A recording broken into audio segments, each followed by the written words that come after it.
Kindi nihutira uretse ibyawe kukwiza ugomba aribwo buzima bwanje vuga Yesu menye icyo ngomba ko numvise ijwi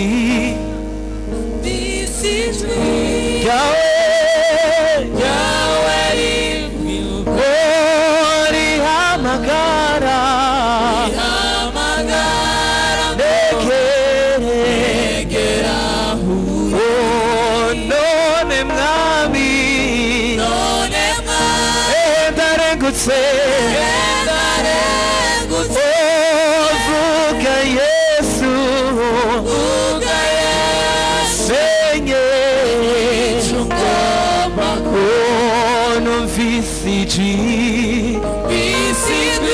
Yahweh rihamagara negera none mwami ndarengutse vuga Yesu senye icyo ugomba ndi hano mwami wanjye nakindi nihutira uretse ibyawe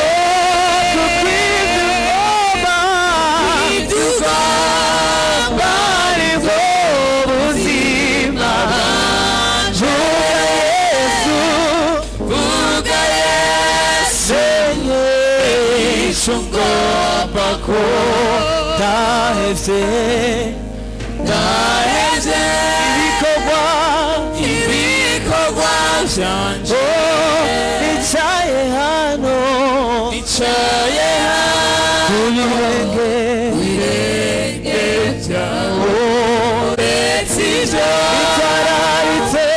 nitwararitse vuga Yesu senye icyo ugomba ndi hano mwami wanjye mana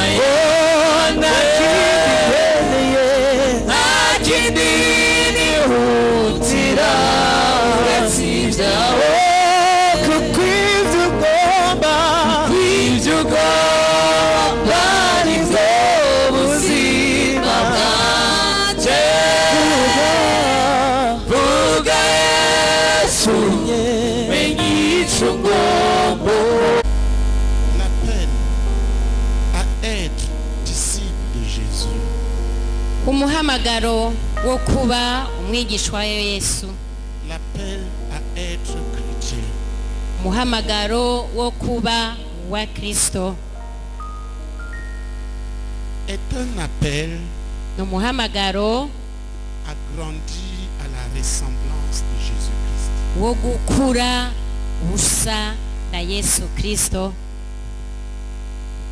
Toute personne qui dit Umuntu wese avuga ngo qu'il est chrétien ngo ni umukristo est en train de dire aba ariko aravuga qu'il est devenu un avec Christ ngo yabaye umwe na Kristo et que son avenir kandi ko kazoza kiwe est de ressembler de plus en plus à Christ. ari ukubandanya asa na Yesu Kristo, De croître abandanya akura à la ressemblance de Jésus-Christ. ariko akura asa na Yesu Kristo.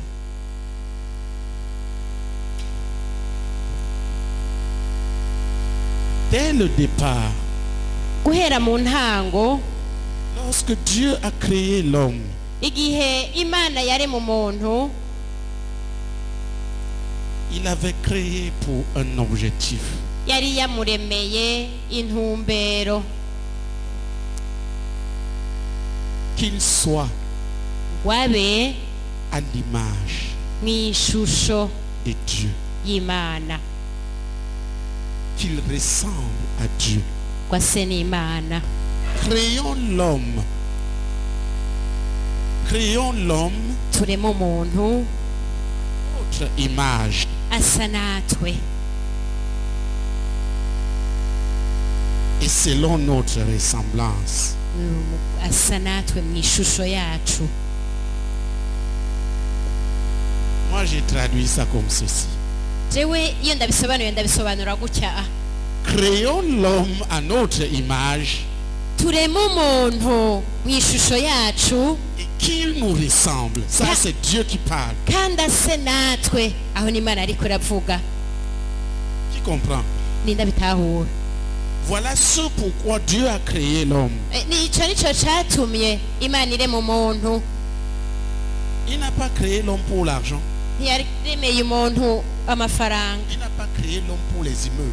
ntiyaremeye umuntu inyubako. Toutes ces choses sont bonnes ivyo bintu vyose mubona ni vyiza, lorsqu'elles sont au service de l'homme qui est au service de Dieu. ariko iyo biriko bifasha umuntu nawe ariko akorera Imana, Mais elles sont pernicieuses ariko nta kimazi bigira lorsqu'elles deviennent iyo ce pourquoi bihindutse l'on vit. ivyatumye umuntu abaho. L'homme umuntu était créé pour vivre pour une chose. yari yaremewe kuberaho ikintu kimwe: Ressembler chaque jour davantage à Jésus-Christ. kubandanya umunsi ku wundi yongereza gusa na Yesu Dans Kristo. l'Ancien Testament mu isezerano rya kera comme dans le Nouveau.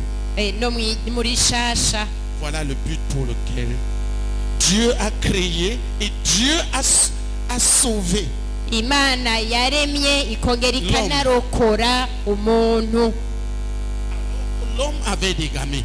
kandi umuntu nawe Créons, dans l'Ancien Testament, il dit, créons l'homme. mu isezerano rya kera handitse ngo tureme umuntu C'est à notre image, ase natwe selon notre ressemblance. mu ishusho yacu.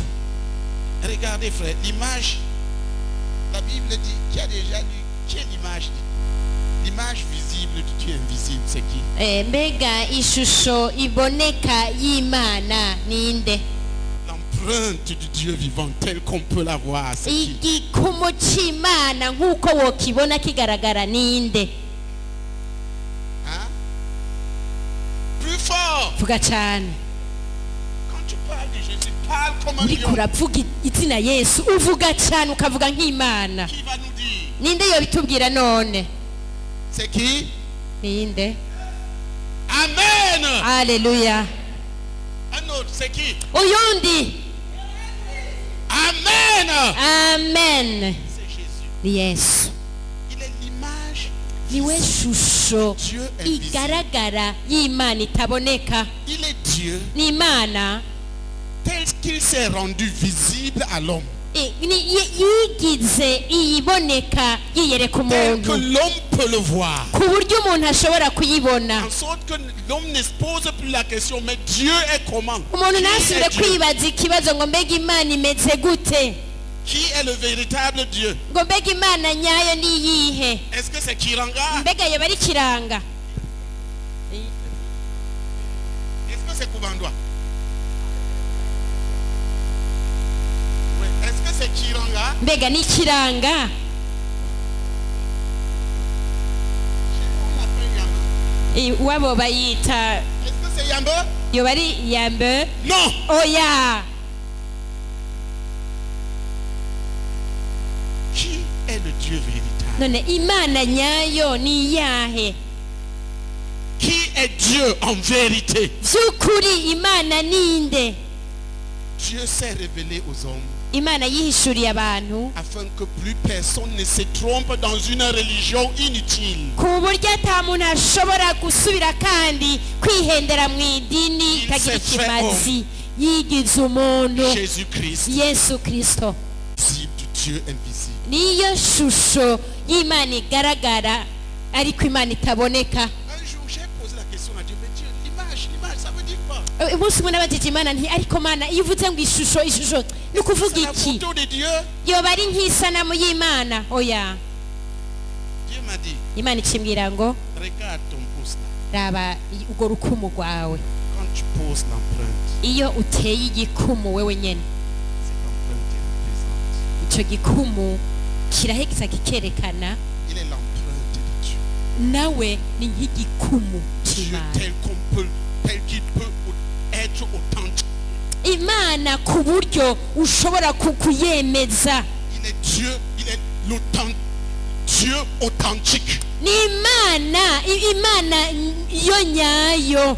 Quand quelqu'un signe la lettre iyo nk'umuntu yasinye ibaruwa avec son empreinte, agasinyisha il igikumu n'y a pas la ciwe possibilité de tricher. nta buryo Il n'y a pas de possibilité que ça change. nta buryo bwo gusubira kurihindura Il n'y a pas de possibilité qu'on se trompe sur la personne qui a émis cette lettre. nta n'uburyo bwo kwihenda kuri uwo muntu aba yanditse iryo baruwa.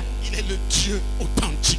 ni imana ntahinduka, Il est le Dieu véritable. ni imana nyayo.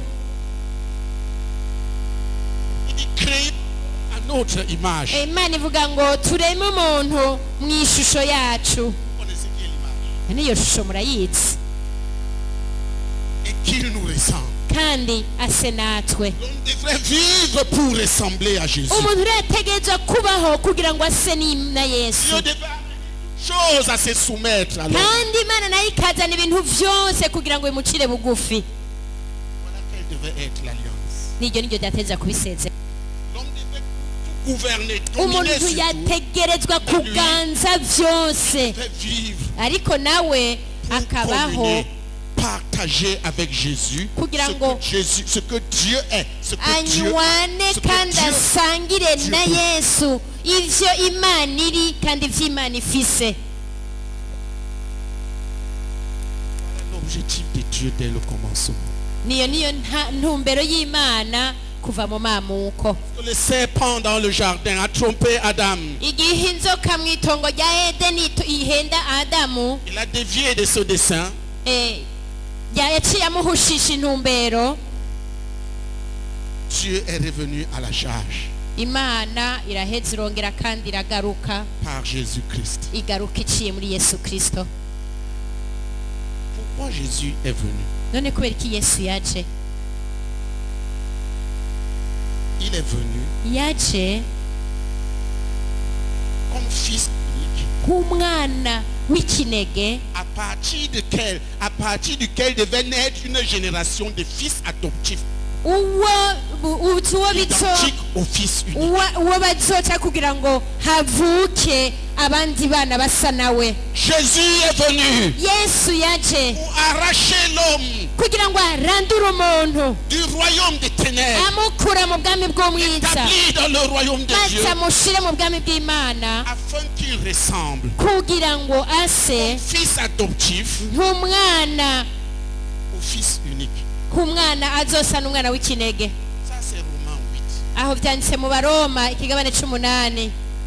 Nous sommes appelés, twebwe twitwa, nous qui nous disons chrétiens, twebwe twiyita aba Kristo, dans quoi que ce soit que nous fassions, mu byo twaba turiko turakora byose, dans quoi que ce soit que nous disions, mu byo twaba turiko turavuga byose, dans quoi que ce soit que nous poursuivions, cyangwa ibyo twaba turiko turakurikirana byose, nous sommes censés mu bisanzwe dutegerezwa nous cultiver kwiyubaka à le faire kugira à la ressemblance de Christ. tukabikora ariko dusa na Yesu Kristo. Et ceux qui ne sont pas engagés à cela abatamaramaje nabo kubikora gutyo sont hors du but. baba baramaze guhusha intumbero. Le retour de Jésus va le dire. ukugaruka kwa Yesu Kristo kugiye La kubivuga. vie chrétienne consiste ubuzima bw'umukirisu rero à vivre avec Jésus comme centre. bugaragaza ko Yesu Kristo aba ari wari hagati na hagati y'ubuzima Tout bw'umuntu, est centré sur lui. byose bikaba bishingiye kuri Dans we. l'univers que Dieu a créé, mu isi yose Imana yaremye, tout ce qui ne se soumettra pas à Christ ibintu byose bitazocira bugufi et ne Kristo, fonctionnera pas selon ce que Christ, Dieu a établi, hanyuma ntibikore byisunze ibyo Yesu yashizeho, sera expulsé byose teregwa hanze et jeté dans les ténèbres éternelles we mu muzitanya ashira où il y a les grincements ahazoba hari ukuryanisha insya z'amenyo et où les vers ne meurent point aho n'inyo zidapfa et où le feu ne s'éteint point. naho umuriro utigera uzima. Ainsi un véritable problème se pose à chaque croyant. niyo vyoshika ingorane ikomeye yoshikira uwizeye Une sérieuse question. ikibazo kidasanzwe Suis-je en train de croire? noba ndiko ndakura Suis-je en train de croire? mbega noba ndiko ndakura Dans ce que je suis en train de faire, mu vyo noba ndiko ndakora est-ce que je suis en train de croître à Bega. l'image de noba Jésus-Christ? ndiko ndakura nsa na Yesu Kristo. J'ai cru, oui. Narizeye ego, Mais est-ce que j'ai ajouté à ma foi ariko noba narongeye ku kwizera kwanje la recherche de l'excellence qu'il y a en Jésus-Christ, ukurondera ukubagahore biri muri Yesu Kristo, la poursuite du meilleur que Dieu met devant l'homme en Jésus-Christ? ukurondera vyiza Yesu Kristo bihari muri Yesu Kristo. Voilà pourquoi la Bible dit, Nico nico gituma birivuga ngo ajoutez à votre foi la mwongere ku vertu. kwizera kwanyu ukugororoka. Ça veut dire ajouter à votre foi Nuvuga ngo mwongere ku kwizera kwanyu la recherche du meilleur que Dieu offre en Jésus-Christ. kurondera vyiza Imana itanga muri Yesu Kristo. Pour ceux qui n'ont pas cette faim du meilleur, Abantu bose badashonje ivyo bintu pour vyiza le reste leur vyiza sera difficile. kubironka bizobagora. C'est cette faim Ni niyo nzara nyene de ressembler à Christ. yo gusa na Yesu Kristo, Cette faim niyo nzara de posséder le meilleur que Dieu nous a donné à l'image de Christ. yo gutunga ivyo bintu vyiza vyo kugira ishusho ya Cette Yesu faim de Kristo. lui être semblable. niyo nzara yo gusa nawe, C'est cette faim niyo nzara qui porte l'homme iheza igaterura umuntu à chercher la connaissance. ikamuterura mu kurondera kumenya, Lire, méditer, prier, crier. agasenga karimbura agasenga Parce qu'il voit kuko ababona ce que Dieu lui a donné. Et il voit Imana yamuhaye kandi akabona qu'il n'y est pas encore parfaitement entré. ko atarabishikamwo mu buryo bukwiye. Mais quand les hommes ariko iyo abantu dévident là, ils dévident cette recherche, iyo abantu bamaze guhusha ivyo vyo kurondera, leur foi devient vaine. ukuhizera kwabo guhinduka utagira ikimazi, Une foi vaine et charnelle. kwizera kutagira ikimazi kandi ko mu mubiri. Leur foi devient maintenant un instrument Ukwizera kwabo guhinduka igikoresho d'extorsion des choses. cyo qu'il y a en Jésus. kurondera ibintu, Et non un instrument de la possession meilleure que atari Dieu offre en Jésus. igikoresho cyo kurondera vyiza Imana itanga muri Yesu Kristo. Croître Gukura ou périr. canke ugapfa, Croître, urakura périr. canke ugapfa, Personne de dire. ariko arapfa. Lorsque physiquement l'homme cesse de grandir, Iyo no mu mibiri umuntu yahagaritse gukura, il commence à mourir. aca atangura gupfa, Ses cellules commencent à mourir. ingingo ziwe zica zitangura gupfa. Un choix Uhitamwo devant ceux qui ont cru. imbere y'abizeye Croître gukura ou périr. canke gupfa. Es-tu en train de grandir? None uriko urakura, En quoi es-tu en train de grandir en Jésus? À la ni mu ressemblance. bintu ki Dans uriko quel domaine? urakuramwo mu gusa na Yesu? Ni mu kihe gisata? Est-ce que ton objectif est de grandir Mbega intumbero yawe niyo gukura ou de demeurer cet enfant canke ukaguma uri uwo mwana, qui après 20 ans uwo mwana amaze imyaka 20 court après des prophètes et non après Dieu? Parce aguma qu'il ne connaît yiruka pas Dieu. yironderera abavugishwa aho kwiruka arondera Imana? J'observe tout ce que je fais année après année. ndihweza jewe ivyo nkora umwaka ku wundi. Je déteste rester au même niveau. Mwumve je ndanka kuguma ndi hahandi. Parce que quand j'ouvre la Bible, Kuko iyo nuguruye Bibiliya, ce que je vois en Jésus, c'est la perfection. ivyo mbona muri Yesu nukuba gahore.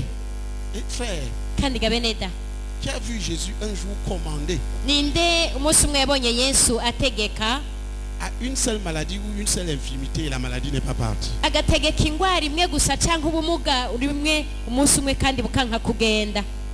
Ça n'existe pas. Ntivyigeze bibaho. Voilà pourquoi je suis insatisfait. Nico gituma nanje ntabumbwa.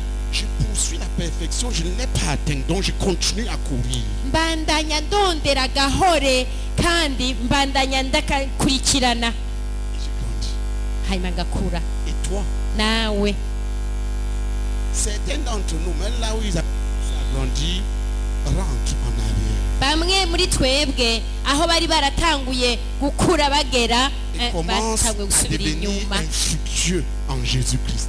baga- Ils commencent à devenir infructueux en Jésus parce qu'ils ne poursuivent plus le meilleur que Dieu donne. bagatangura kuba abantu batama ivyamwa muri Yesu Kristo kubera badakomeza kurondera Dieu vyiza ordonne. vyiza. Imana irategetse Que l'on imite Jésus-Christ. ngo twigane Yesu Kristo. Dieu ordonne Imana irategetse que le chrétien grandisse ngo à l'image umukirisu du Fils unique. akure mu gusa Sinon, n'ishusho ya Si Yesu ce n'est Kristo. pas ça, Atari ton uko christianisme n'a aucun sens. ibintu biti vya Kristo nta nico bivuze. Le christianisme n'a de sens que dans la poursuite de l'excellence en Christ. Ibiti vya Kristo bigira izina iyo uri kukurikirana agahore muri Yesu Kristo. Mais comment cela se fait-il? None ivyo bigenda gute? Je vais vous montrer quelque chose. Ngira ndabereka ikintu. L'importance de la croissance de l'homme intérieur. Akamaro ko gukura indani. Parce que la personne qui est appelée à ressembler à Christ, c'est l'homme intérieur. Kuko umuntu yahamagariwe gukura C'est ton asa na Kristo n'umuntu wawe w'indani ni mpemu yawe. Mais l'esprit de plusieurs personnes, au fur et à mesure, comme ils ne le nourrissent pas, ne le cultivent pas, il devient maigre, de plus en plus maigre et de plus en plus faible. Kandi rero uko abantu benshi bataguma bagaburira bongera bakuza iyo mwemo bandanya inanuka kandi icika intege Ils grandissent babo bagakura à devenir gigantesques. ikwira abantu banini banini Ensuite, ils ont la diabète.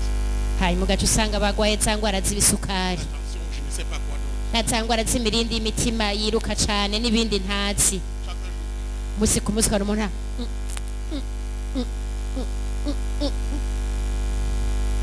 Si Dieu t'a donné un corps qui compte, nimba Imana yaraguhaye umubiri uvyibuha nk'uyu w'iwanje viens avec moi dans le jeûne. uraza tuze turinjirana mu kwisonzesha kw'iminsi 40. Jésus de Komera amashyi Nazareth, menshi umwami Yesu Kristo. jeûnez Kwisonzesha comme Jésus. nka Yesu Kristo. Veillez Gukesha comme Jésus. nka Yesu. Connaître la Bible Kumenya Bibiliya comme Jésus. nka Yesu. Prier, faire descendre le ciel Gusenga wuguruza ijuru comme Jésus. nka Yesu. Commander avec Ugategeka autorité, une puissance irrésistible n'ububasha bumwe ntahindukana comme Jésus. nka Yesu Kristo. Louer l'Éternel. Ugatazira uhoraho Descendre, gushika naho amarayika bururuka nka Yesu Kristo. prêcher Ukavuga ubutumwa bwiza comme Jésus. nka Vous Yesu. savez, quand Jésus prêchait, Igihe Yesu yavuga ubutumwa bwiza on disait, mais d'où lui vient cette sagesse-là? abantu bavuga ngo mbega ubwo bwenge bukura hehe? N'est-ce pas le fils de Marie? Ngo ariko ujya si wa muhungu wa Et Mariya? de Joseph, n'est-ce pas que ses frères sont au milieu de nous? None abo bavukana babo ntitubari hagati muri twebwe. Elle disait, mais lui, il ne prêche pas comme les pharisiens. Abantu bakamuvuga ngo ntavuga ubutumwa bwiza nk'abafarisayo. Il prêche comme ayant autorité. Yavuga ubutumwa bwiza nk'uwufise ububasha. La véritable prédication est Ubutumwa un bwiza exercice d'autorité est un exercice d'autorité sur les âmes des hommes. ubutumwa bwiza Donner nyabwo la direction. ni nk'umwimenyerezo wo gukoresha ubutegetsi ku mitima kugira ngo Jésus c'est impartir la Kuvuga vision ubutumwa divine des choses. bwiza ni ugukoresha ubutegetsi bw'imana ku bintu C'est impartir la parole comme esprit et vie. ni ugukoresha ijambo ry'imana C'est une nk'impwemu question d'exercice de y'ubugingo puissance. uba uri gukoresha ubushobozi. Ce n'est pas le ton qui compte, ntabwo ari ijwi rigira ikimazi la vie qui est libérée à ariko travers. ni ubugingo buba busohotse buciye muri iryo jwi. Et pour que ta prédication prenne de la transforme les gens. kandi nawe kugira ngo ubutumwa bwiza uvuze buhindure abantu. Tu as besoin de quoi? mbega uba ukeneye iki? Qui sait ce dont il a besoin? ninde azi icyo umuntu aba akeneye? Besoin d'un homme intérieur costaud. uba ufise ko umuntu wawe w'indani nawe aba abyibushe. Il prêche. baravuga ubutumwa bwiza Mais tu vois deux prédicateurs se lèvent, ariko ukabona nk'abavugabutumwa babiri bahagurutse prêchent un même message, kandi bakavuga ubutumwa bumwe les mêmes phrases, n'amungane amwe les mêmes versets. n'imirongo ya bibiliya imwe. Mais la parole de la bouche de l'un sont comme des... C'est comme si on inscrivait ces choses dans les gens. ariko Les transformer. amajambo ava mu kanwa kumwe muri abo bantu babiri ukamengo bariko bayandika mu mitima y'abo bantu ikibahindura transportés dans la vie de Christ. kandi ikabaterura ibatereka mu bugingo bwa Kristo. L'autre parle. uwundi akavuga On s'éclate là-bas. abantu bagatangura kwiyagaza mu bwanwa bayuza biyagaza mu mutwe abandi bagasinzira. Ceux qui comprennent rien. abantu ariko barabwumviriza nta na kimwe bakuramwo. Nous avons aujourd'hui des prédicateurs crieurs. umunsi dufite abavugabutumwa batera urwamo. La plupart des cris ne servent à rien. n'urwamo Parfois rwa on ne comprend benshi même rien. ntihagire n'icyo bifasha kuko ababwumva ntacyo bumva. murazi igituma? Parce que c'est des enfants, kuko ni abana baba ariko baravuga des esprits petits, impemu zabo ari nto cyane, des hommes intérieurs non développés. abantu babo b'indani Ils batakuze doivent chercher à ntibarondeye développer la sémence de Christ qui est en eux. kwagura rwa rutete rwa Kristo ruri muri bo kugira ngo rubandanye rukura muri bo. Tu comprends ce que je suis en train de dire? nindatahura icyo ndiko ndababwira. Le chrétien doit grandir. umukirisu rero ategerezwa gukura, Grandir à la ressemblance de Christ. agakura mu gusa na Kristo Bien. neza. Tu as mal quelque part, lève-toi. uragwaye ahantu ntuhaguruke. Tu as mal quelque part. umuntu afise ingorane, ingwara, ubabare ahaguruke, Parce qu'il y en a qui ne savent kuko hari abantu biteza ivyo vyonyene. pas. Répondons à ce reka tubanze abo bantu tubishure qu'ils s'attendent à Christ. kugira ngo bikunde mu nyuma bitege Kristo nawe. Lève tes deux mains. kiriza ayo maboko yawe abiri.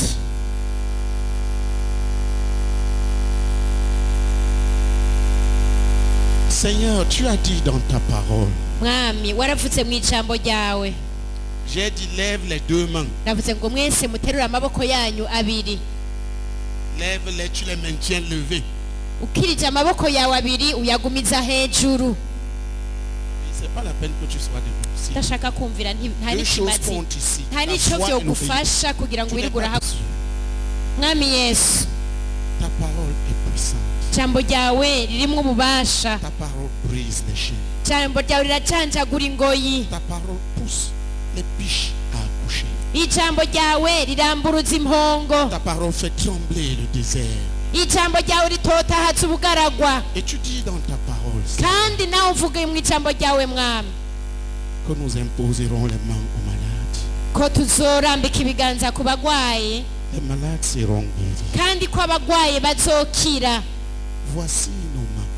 eheraba ibiganza vyacu Seigneur, bénis ces mains. mwami, hezagira ibi biganza en sorte que là où elles seront posées, ku buryo aho tuza kubirambika hose que ton mal disparaisse à l'instant. ububabare buze guca Et buzimangana qu'une guérison pleine et entière prenne place, Seigneur. maze ugukira gushitse Oh, kandi Seigneur, je te gusesekaye gute supplie. kuboneka Oh, kandi Rabashanda Katora la turakwinginze Kabaka. Ou un sément, Seigneur. siga amavuta C'est ibiganza cette mwawe guérison qui doit prendre place. kugira ngo uko gukira gushike Au nom de Jésus. mu izina rya yesu amen Mais si tu ugwaye ne peux pas toucher l'endroit, mets les mains sur la tête. nimba ugwaye henshi utari bukore shira ibiganza byawe ku mutwe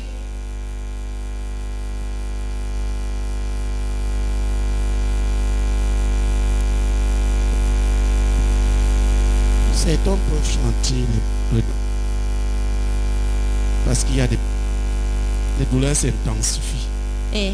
umva ububabare umengo buriko C'est l'opération. buriyongeranya Tu es en train de guérir. ni ugukira kuriko kuraza Au nom puissant de Jésus-Christ, izina ry'ubushobozi rya yesu kristo mal, ububabare tel que tu sois, uko waba uri kose où que tu sois, aho waba uherereye hose disparaît maintenant et zimangana ne laisse aucune ubunyene trace. udasize n'akamenyetso Au na nom kamwe de Jésus-Christ, izina rya yesu kristo disparaît zimangana et ne laisse aucune trace. udasize n'akamenyetso na Dans kamwe le puissant nom de izina Jésus, ry'ubushobozi symptômes, ibimenyetso disparaissez et zimangane ne laissez aucune trace. mudasize n'akamenyetso na Au kamwe nom de Jésus, izina rya yesu guéris, nimukire guéris, kire guéris, kire guéris complètement. kira rwose Tu es guéri au nom de Jésus. wamaze Applaudissons. gukira mu izina rya yesu komera amashyi menshi umwami Tu yesu ne t'assieds pas. ariko ntimwicare Tu ne t'assieds pas. mwicare Applaudissons plus fort pour abandi Jésus. mukomera amashyi menshi umwami yesu J'ai dit tu ne t'assieds pas. navuze ngo ntimwicare Applaudissons plus fort. komera amashyi menshi cyane umwami yesu Remercions le Seigneur pour ses guérisons. mushimire imana kuri uko Voilà, gukira voilà, le kose Seigneur. Bénissons reka Bénissons-le ensemble. twese dushimire imana hamwe tout le monde. Bénissons le Seigneur twese pour ses twese guérisons. dushima imana kuri uko gukira kose Shindekadora. rwose turagushimira mwami turaguha icubahiro mana nzima turashyize hejuru izina ryawe notre dieu kugukiza kwawe mana turagushimiye kugukiza gutandukanye mwami ushize mu mibiri y'abantu benshi mwami ingwara zose aho ziherereye ingwara zose uko zitwa notre dieu zaba izoroshe zaba iz'abantu bari bazi zaba iz'abantu batari bazi notre dieu turagushimiye ko zose zikize ata n'imwe ivuyemwo atanugukomantara kwazo w'izina rya yesu kristo kubera ijambo ryawe rifise ubushobozi nawe ukaba uhagarara ijambo ryawe kugira ngo urishitse o notre dieu nushimwe nushigwe hejuru ikibero cose kibi kiwawe mu izina rya yesu kristo amen. Maintenant, fais ce que tu ne pouvais pas faire sans sentir mal. ubu rero umuntu wese agerageza Fais-le akora icyo atahora vaillamment. ashobora gukora kandi atumva ababara Allez-y. nimutangure mwiyumvirize ko muriko murandaba mbega mwumvise icyo navuze Fais ce que tu ne pouvais pas faire sans avoir mal. umuntu wese akora icyo atahora ashobora Fais-le gukora violemment. kandi atababara kandi mu kubikora mushiremwo ubuhizi Ceux qui ne veulent pas faire, vous allez rester comme ça. abadashaka Mais vous restez debout. kuguma gutyo nyene Qui l'a fait? ninde yumviye Le mal a disparu. yabikoze Lève la main. umuntu yasanze yakize Ceux qui font y entrent, ceux qui veulent rester. ababikoze uko bisabwe Le mal a barabyinjiramwo disparu, viens. uza gusanga warayabwazimanganya acaza ngaho imbere Tu fais le galant, tu n'obéis pas. ushizemwo amafyeri ntiwumvire Approchez.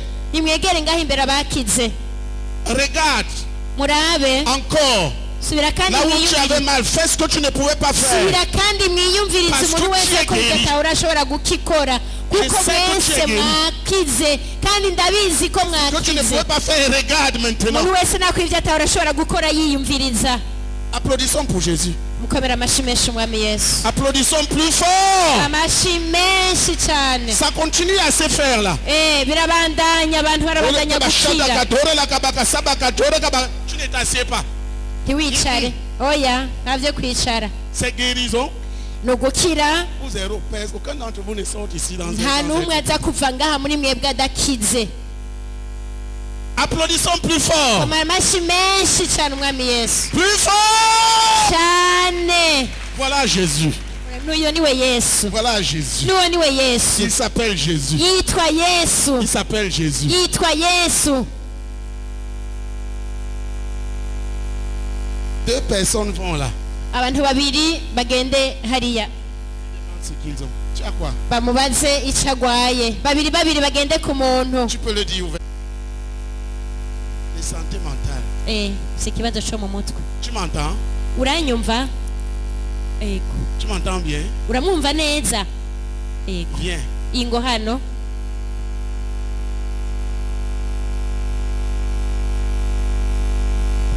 Qu'est-ce qui montre qu'elle a un problème de santé mentale? nibihe byerekana ko afite ikibazo cy'indwara yo mu mutwe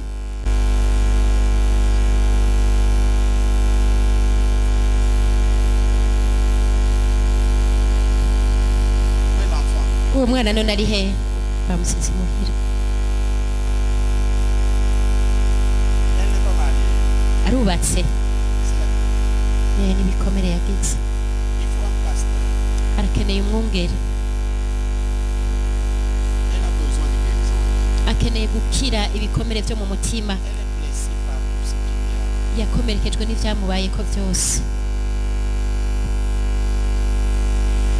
yesu aragukunda yesu aragukunda yesu aragukunda bose barashobora ariko yesu ntashobora kuguheba Tu vois ma fille. urabibona L'enfant n'a pas péché. si ibyo C'est pas l'enfant qui a fait ni kumwonsa kuko umwana nta kibazo ya tout ce qui te passe. Conduisez-le à sorte tout ce que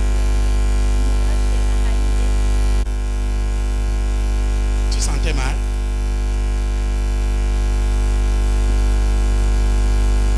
Tu sens encore maintenant. Tu ne peux pas le dire. Viens. ingo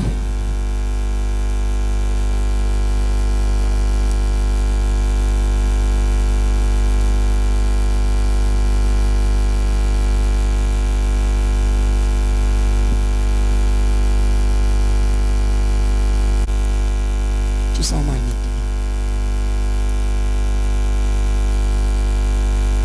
Hein? Qui sont endurcis. Alléluia. Tu ne sentais pas mal? Ça ne fait pas mal. Ok. Gloire à Dieu. Bouton. Disparaît. Qu'on te cherche et qu'on ne te trouve plus. Amen. D'ici la semaine prochaine, tu verras. Eh, qu'est-ce qu'elle a? agwaye ikuyo Baisse-toi. unama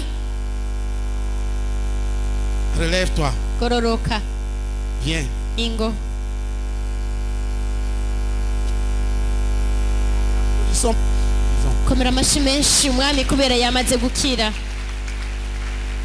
Baisse-toi maintenant. unama rero unama Relève-toi. gororoka Encore. subira wuname Relève-toi. gororoka Encore. subira wuname Tu sens encore le mal? uracyababara n'ubu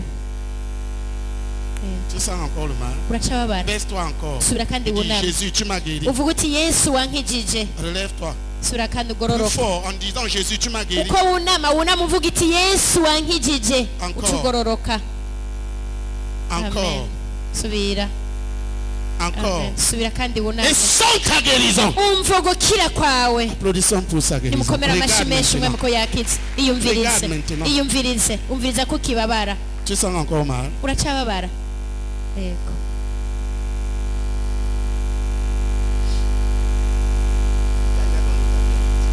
uramaze guha ubugingo bwawe yesu ihe ubabara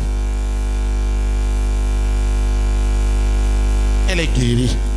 yakitse Infirmité, lâche-la. ubumuga murekure Pars. genda Quitte ce corps maintenant. va muri uyo mubiri ubu nyene Il ne revient plus jamais. butakigaruka na rimwe Merci Seigneur. urakoze mwana Regarde maintenant. iyumvirize ubona iyumvirize Il ne sent plus de douleur. ntusubire kumva ububabare ukundi Il ne sent plus de douleur. ntusubire kumva ububabare Regarde, regarde. iyumvirize ubona iyumvirize uracababara urababara n'ubu ni hehe iyo ufyonze urababara Douleur. ubabare Disparaît. zimangana Lâche-la. murekure Ne continue pas. kandi ntubandanye Tu es rétabli. wamaze kunaguka Au nom de Jésus. mu izina rya yesu Regarde maintenant. iyumvirize ubonaho Je ne sens plus de douleur. ntusubire kumva ubabara Merci Seigneur. urakoze mwami yesu Merci Seigneur. urakoze mwami yesu Merci Seigneur. urakoze mwami Mais yesu tu sens encore. n'ubu uriko urababara yego Marche genda genda en disant je suis guéri. Au ugenda nom de... uvuga uti nakize Applaudissons pour sa abandi guérison. mukomere amashyi umwami kubera yamaze gukira Tu vas à la porte, tu reviens en genda disant je ushike suis kwariya ku guéri au nom de muryango Jésus. ugaruka Trois fois, uti en yesu répétant, je suis guéri au nom de Jésus. uti nakize mu izina rya yesu Alléluia. uti nakize mu izina rya yesu Alléluia. Haleluya. Trois fois, aller et retour en répétant je suis niwagenda guéri. uza kugenda ugaruka inshuro gatatu uvuga uti nakize mu izina rya yesu Amen. amen Qui vient d'être guéri d'un mal qui l'a menacé pendant des années? muri mwebwe n'indahejeje gukira indwara yamubangamiye imyaka myinshi Lève la main. nakiriza ukuboko Alléluia. Viens. Amen. ingo we imyaka myinshi Par un mal. Et il vient de umuntu ahejeje disparaître. Viens. gukira indwara yamubangamiye imyaka myinshi Viens naze ici. naze ngaho imbere Menacé pendant des années par un umuntu mal. Et il vient de akize disparaître. indwara yamubangamiye imyaka myinshi Haleluya. haleluya Viens. ingo ngaho imbere Applaudissons pour Jésus. komera amashyi menshi umwami yesu Regarde maintenant. iyumvirize ubu naho rero Je ne t'ai pas dit d'arrêter, mais tu sinakubwiye ngo uhagarare nakubwiye gusa ngo wiyumvirize Tu sens le mal maintenant.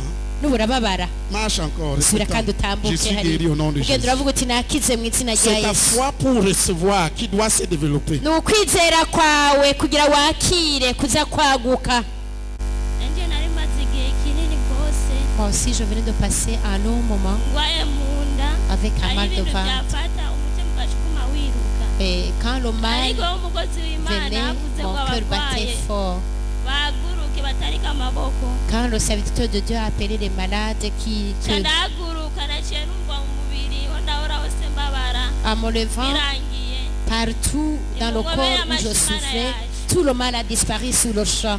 Acclamez pour mon Dieu. Amen.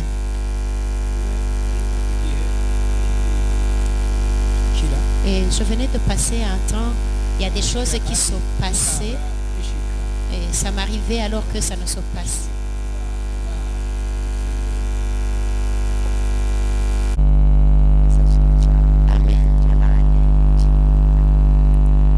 Je dois passer 8 ans avec quelque chose ici sur le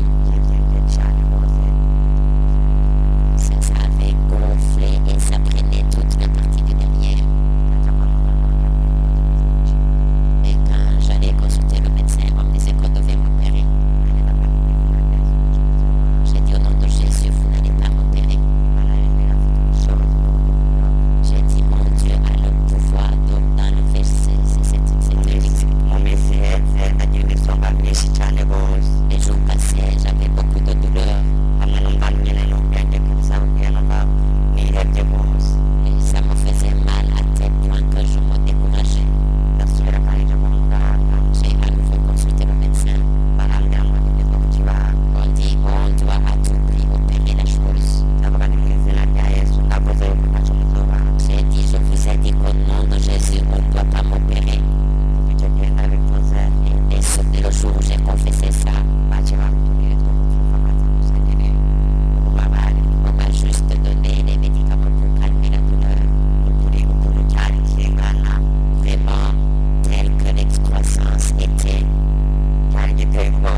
J'avais mal des yeux, mais ça, maintenant ça va. Amen.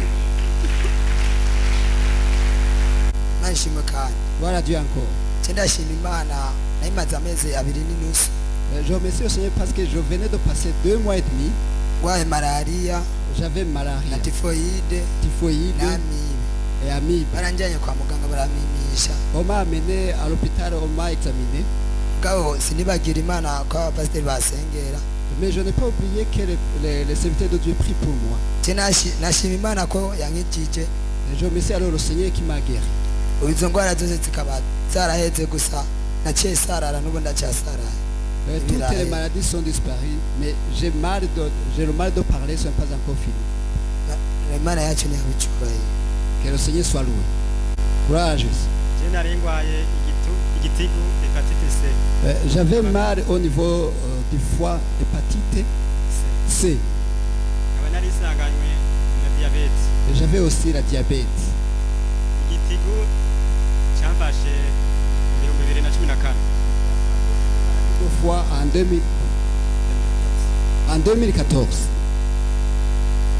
Ngabo rero ubu aho nari nicaye aho twatangura gusenga Pendant qu'on priait, nasenze j'ai prié. hanyuma baca batubara ngo tugire imyimenyerezo twumve ukuntu tumerewe. On nous a demandé de faire les exercices qu'on nous faisait, qui manifestaient le mal. Aho nahora mbabara Là où je sentais mal, numvise ko nakibabara. j'ai senti qu'il n'y avait rien. Ca ndizera niyo diyabete ko nayikize nayo nyene. Et j'ai crié aussi que le diabète est disparu. Applaudissons pour le Seigneur Jésus. Qu'il te soit fait selon ta foi. Oui, Amen. Yesu ashimwe voilà Jésus. je mpagurutse nshima Imana ukuntu yambohoye Je remercie le Seigneur qui m'a délivré. nari maze igihe nk'imyaka nk'itatu Je venais de passer à peu près 3 ans. natanguye ngwara amatwi numva yanjya nk'umuntu agwaye amasenezite C'était comme des sinusites, mais je sentais le mal au niveau des oreilles. ndibaza yuko hari igihe byanjya mu muhogo amatwi akacanjya cyane nkaca ndibaza ko ari amasenezite Et quelquefois, je sentais le mal au niveau de la gorge et aussi au niveau des oreilles. ikintu cyagiye kuba gikomera amatwi yagumye ashishikara kundya cyane nkiyagaza mu matwi Le mal s'est aggravé particulièrement au niveau des oreilles. Je me grattais même. umunsi umwe naragiye kwa muganga Un jour, je suis allé à l'hôpital. barandaba mu matwi bambwira amatwi ngo arakomeye muganyandikira ngo imiti Ils m'ont examiné au niveau des oreilles. Ils m'ont dit que je n'ai aucun problème au niveau des oreilles et ils m'ont prescrit quelques médicaments ngo kugira ngo basi ngo biganure ububabare ngo ariko ngo ndakomeye pour alléger les souffrances. Mais maintenant, iyo miti sinigeze ndayigura je n'ai pas acheté ces médicaments. uko buca uko bwira nari ntanguye kwikurugutura nkaca hatangura kuva amaraso nkabona amaraso mu matwi Mais la chose s'est empirée de façon que quand je mettais le doigt dans l'oreille, je voyais le sang au niveau de l'oreille. ejo twe mu makesha mpaye ndikurugutura ndeka mwene data ati raba nikurugutuye cava amaraso mu matwi Même hier, quand on était dans la veille, lorsque j'ai mis le doigt dans l'oreille, j'ai vu le sang. rero ubu nyine nari nicaye ngaho batari gusengera abagwaye Alors pendant qu'on était ici, quand on a commencé à prier pour les malades, je mbene sinigeze ndavyishiramwo nari nicaye uwo mwene data carankoma je n'y pensais même pas, mais le frère qui était à côté de moi m'a réveillé.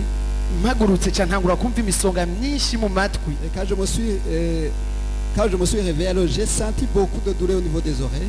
kare ubu sinari nshobora nko gushira ikintu mu gutwi cyane ngo ngire n'inguvu Je ne pouvais même plus faire entrer le doigt et bouger avec force au niveau de l'oreille. ubu ndakurugutura ndumva atangorane Maintenant, je n'ai aucun problème, je peux faire ce mouvement. niho ndashima Imana ukuntu imbohoye Je amatwi remercie le Seigneur qui m'a délivré de ce mal. amen Zeye Exerce l'autorité que Dieu lui a donnée akoresha ubutegetsi Imana yamuhaye à la mesure de sa croissance intérieure. ku rugero rw'ugukura kwiwe kw'indani. Le croyant Wizeye exerce l'autorité que Dieu lui a donnée akoresha ububasha Imana yamuhaye à la mesure du développement de son être intérieur. ku rugero rw'ubwaguke bw'umuntu wiwe w'indani. Si le croyant ne grandit pas intérieurement, Wizeye atari ko arakura indani, il sera de plus en plus dominé. azobandanya aganzwa. Si le croyant veut dominer de plus en plus, Uwizeye nawe abandanije aganzwa exercer de plus en plus d'autorité, agakoresha ububasha bwinshi, il doit veiller à la croissance de son esprit. atategerezwa gucunga rero ugukura kw'impemu yiwe. Nous sommes appelés à croître. Twahamagariwe gukura, Nous sommes appelés à croître. twahamagariwe gukura, Nous sommes appelés à croître essentiellement dans 3 dimensions. twahamagariwe gukura na cyane cyane mu Disons bisata bitatu. premièrement dans 2 dimensions. Reka tubanze tuvuge ubwa mbere na mbere mu bintu bibiri. La Bible dit du petit Jésus Bibiliya ivuga iri kwivuga Yesu que le petit garçon croissait ngo uwo mwana muto yabandanije akura en stature mu gihagararo et en esprit. no mu mpemu. Plusieurs d'entre nous croissent en stature. Abenshi muri twebwe barakura mu gihagararo, Et maigrissent en esprit. hanyuma mu mpemu bakonda. Leur corps devient est bien nourri, Umubiri wabo ukaba ugaburiwe neza, bien entraîné, bawumenyereza neza, ariko impemu yabo est chétif et faible. kaba yonze kandi ata ntege igira. Nous n'avons pas dit, Ntitwavuze ngo on parle de croissance, de développement. tuba tuvuga ugukura. Cherchez ça, ça doit être dans Marc. Bindonderere ni muri Mariko. Le petit garçon croissait, Uwo mwana muto yarakura, il grandissait. yarakura. Chaque personne qui naît en Christ doit croître. s'il Umuntu veut wese vivre. avutse muri Kristo ategerezwa gukura. Jésus, comme étant petit, croissait. Na Yesu nkuko yari muto yarakura. Celui qui a trouvé le Élise, Uwahashitse ace asoma. il croissait en stature Yarakura mu gihagararo et no mu mpemu. il y avait une 3e dimension qui s'ajoutait. Et la Hariho. grâce de Dieu était sur lui. Hariho n'ikindi kiyongerako ngo n'ubuntu bw'Imana bwari kuri we. Vous n'avez pas trouvé le verset. Ntimuratora wa murongo. 40. Or, l'enfant croissait L'enfant croissait et se fortifiait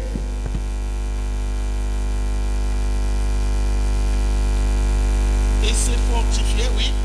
Oui, frère. Il était rempli de sagesse et la grâce de Dieu était sur lui. Amen. Verset 80. Luka ikigabane cya mbere umurongo wa 80. L'enfant croissait et se fortifiait en esprit. Verset 80. Nyamwana arakura agwiza inkomezi z'umutima aba mu bugara agwiza inkomezi z'umutima Fortifiait. agwiza inkomezi z'umutima. Et ici, la Bible dit en esprit. Son esprit, c'est pas seulement le corps qui croissait, Si umubiri gusa wakura, mais l'esprit de cet enfant croissait. impemu yiwe yarakura. Quand tu lis le verset 52, il cite 3 domaines de croissance. Au verset 52, Luc 2, Ku murongo wa 52, verset 52. Luka 2 umurongo wa Luc 52. 2, verset 52, il nous donne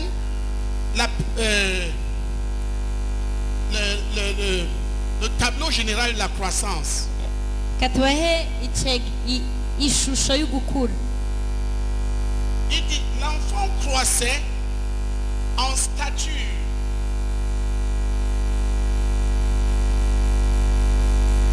en esprit et en grâce. Mu gihagararo, Voilà les 3 dimensions de la croissance spirituelle. mu gihagararo, mu mpemu Jésus, no mu buntu. lorsque tu nais, lorsque Yesu tu nais de yarakura. nouveau, iyo uvutse ukavuka gushasha Tu es comme un bébé, comme Jésus l'était, spirituellement. uba uri nka kurya yesu yari ameze mu buryo bw'impwemu. La question c'est celle-ci. Kibazo Toi kikira qui aho. t'es fortifié, mbega none nawe uzokura maze ugwize inkomezi. l'enfant croissait uwo mwana ngo arakura et se fortifiait physiquement. ngo agwize inkomezi zo mu mubiri. C'est important, c'est ça la stature. Nivyo nivyo twise ngo igihagararo. Mais il y a des gens qui deviennent vieux sans et leur esprit est morné. hariho abantu baba basaza ariko impwemu zabo ukamengo zapfuye zikivuka. L'enfant croissait et se Voilà. fortifiait en esprit. uwo mwana arakura agwiza inkomezi. Son esprit devenait costaud et fort. impwemu yiwe ibandanije ivyibuha kandi ikomera Fort. ikomeye kandi Voilà ce qui fera la différence entre deux croyants. nico kizotandukanya abizeye babiri. Un part, umwe akavuga rien ne change. ntagire igihinduka, L'autre part, uwundi akavuga cela, ibintu bikaba. la différence. ubudasa C'est la différence de la dimension de l'homme intérieur. ni urugero rw'abantu b'indani bw'abo bantu babiri. Je suis en train de dire. ninde atahura ivyo ndiko ndababwira. Un part, umwe akavuga, umwe agasenga il prie. agasenga ni vyiza. L'autre prononce une seule prière. uwundi akavuga isengesho rimwe gusa. Quelle est ingorane ya l'un umwe a bâti son esprit. aba yarubatse Il s'est impwemu fort, il a yiwe, grandi. et yarakutse fortifié. arikomeza mu buryo bw'impwemu. S'il vous plaît, frères et sœurs, ndabasavye bene data, ne ressemblons pas aux croyants de cette génération qui demeurent des bébés jusqu'au... ntiduse n'abizeye ba kino kinjana baguma ari impinja. Tu as reçu le Saint-Esprit. warahawe mpemu yera, Ton esprit a été ramené de la mort à la vie. mpemu Pour yawe exercer, yavanywe mu rupfu igigwa nzima pour exercer l'autorité. kugira ngo ikoreshe ububasha, Pour demeurer enfant. atari ukuguma ari umwana.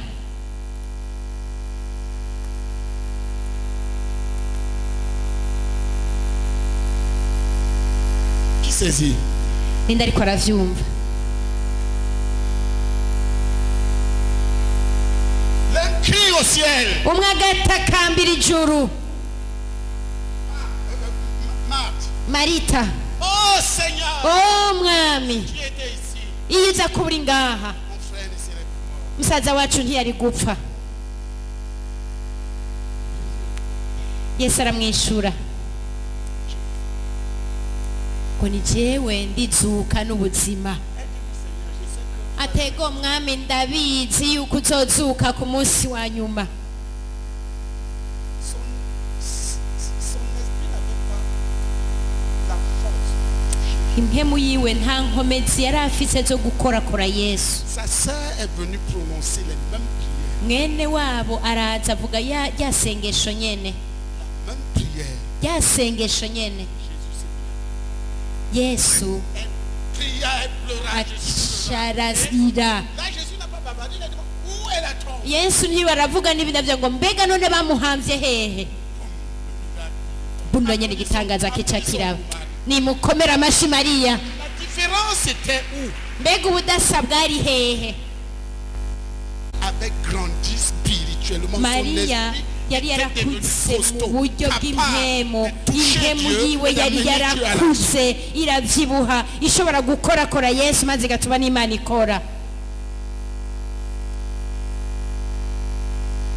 Un autre exemple biblique. akandi karorero ko muri bibiliya, On avait amené bari bazanye un enfant aux disciples de Jésus. bazaniye umwana abigishwa ba yesu. Épileptique. uyu mwana yararwaye intandara, Il priait. barasenga. Ai. bavuga indimi nyinshi ntacavuyemo. Il priait. barasenga ntacavuyemo, barasenga ntacavamwo, barasenga gushika naho baruha,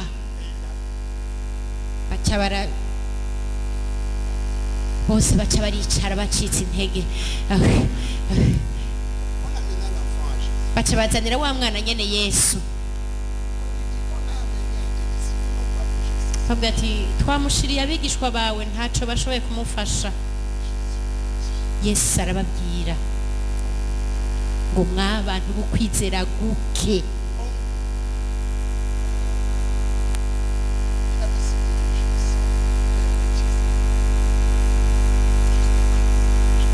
Ngo mbega nzogumana namwe gushika ryari? Abo bantu ntibari barubatse impemu yabo, barirukana abadayimoni bamwe barashobora kubirukana. Nuvuga ngo urugero rwabo rwo ku buryo bw'impemu ntigwashobora, ni ukuvuga ngo ntibari abantu bagizwe n'ubuzima bwo gusenga no kwisonzesha. Aho bari bakeneye umuntu yari yarubatse impemu yiwe mu ntambara zikomakomeye z'uburyo bwose. Izina rya Yesu ntiryari rikwiye ryonyene, ariko byari bikwiye ko iryo zina rya Yesu rivugwa n'umuhizi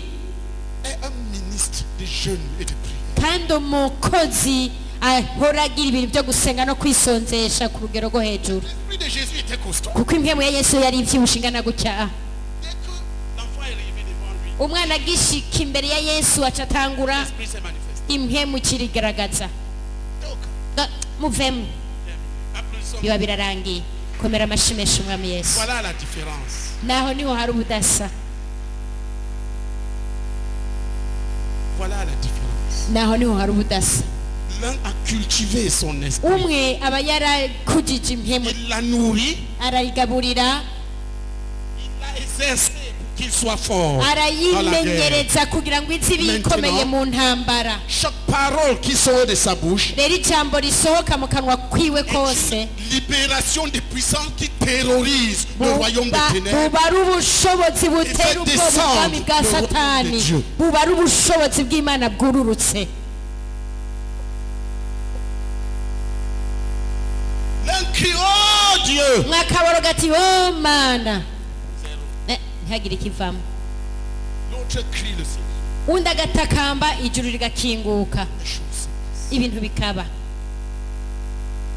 L'un prêche. Umwe akavuga ubutumwa bwiza, Les gens sont de plus en plus corrompus. abantu ahubwo bakabandanya bononekara. L'autre prêche le même message. Undi akavuga ubutumwa bwiza nk'ubwo nyene, Le Saint-Esprit saisit des cœurs et les transforme. Hamu w'Imana agacakira imitima y'abantu akayihingura akabahindura. Où est le problème? None ubu ngorane biri hehe?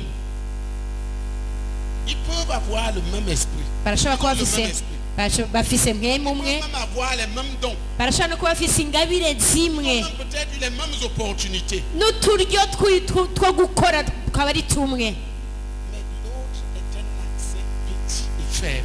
ariko L'un est C'est- un accès. Le Saint-Esprit ne peut pas librement couler.